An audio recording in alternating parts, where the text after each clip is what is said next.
I don't mean to compare women, and more specifically, two black women, and even more specifically, two black women who just happen to be sisters. Solange's album, A Seat at the Table, that she released over 8 years ago, back in the year 2016, is better than any album Beyonce has ever put out. Solange truly made a masterpiece when she made A Seat at the Table.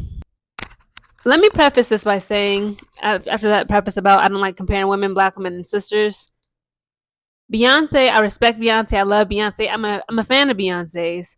She's extremely talented. You cannot deny it. You can try to deny it, but her success and her impact on the culture speaks for itself.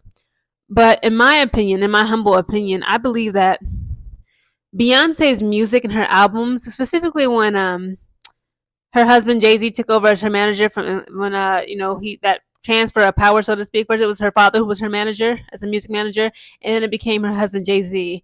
Beyonce's albums feel sometimes gimmicky, inauthentic, and just like she's just trying to ride trends.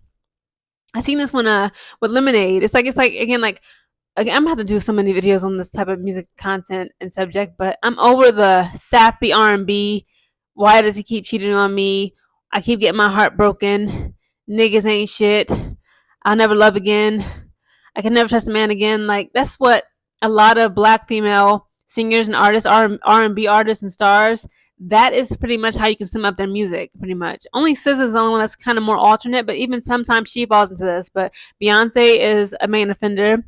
Summer Walker is definitely a main offender. Things such as that, and it's like I always wanted so much more from Beyonce. It's like, why can't she just think outside the box and do something that like really wows us? Not like with more love songs about how Jay-Z cheats on her or how she's so in love with her man and like you better not look at my man Jolene. It's like I'm really over it. A Seat at the Table by Solange feels and sounds like a love letter to black women.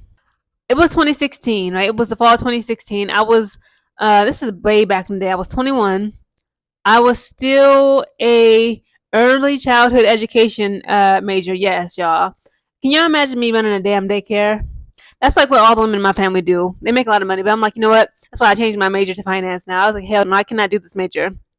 But I was attending Columbus State University in Columbus, Ohio, and I was on my way to my class, and I had my headphones in.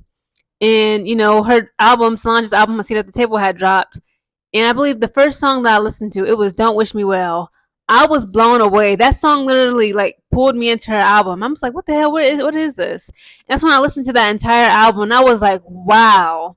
I was blown away. I'm like, okay, one is kind of like, again, even though like she talks about the album itself, her specific, Solange herself says that the album is about her experience as a black woman, but it's also about her experiences just as a human being. And she has songs that's like specifically for black women, like or just black people in general, like don't touch my hair. She's talking about don't touch my crown and things of this nature. But Don't Wish Me Well. It's just so many songs. Scales. It has a lot of like if you look at the lyrics of her song Scales, it's about black men and black women and black love. It's just the way the album is written and the way she delivers it and her vulnerability and just her delivery and the length of it. Like I believe that it's 21 songs, but it's just below 1 hour, and it's like it just takes you to a good place. It's like a place of nostalgia as an African American woman. But again, like this album is for everyone to enjoy. I believe even if you're white, you're male, you're South Asian, Indian. Like if you listen to if I had a suggestion for you, right? Song suggestion, listen to Don't Wish Me Well by Solange first. Tell me you can't relate to that.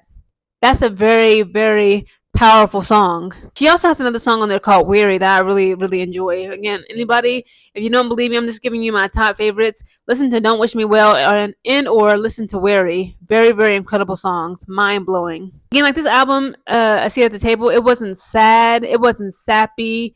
Overly mushy gushy romance. It wasn't toxic R&B, which I'm so tired of black people nowadays. I don't know what the hell is wrong with us. Everything regarding love, sex, relationships, and how we relate to one another and how we relate and see and view ourselves as a people and each other as brothers and sisters, right? It's just so toxic. And it's like, why can't we have much more upbeat? Like, where's our black female Taylor Swift?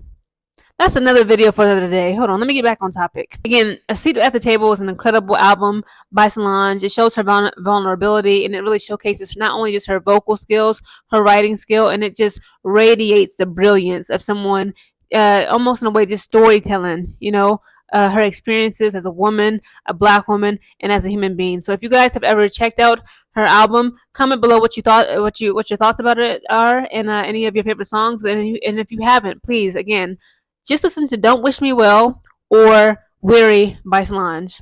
Bye.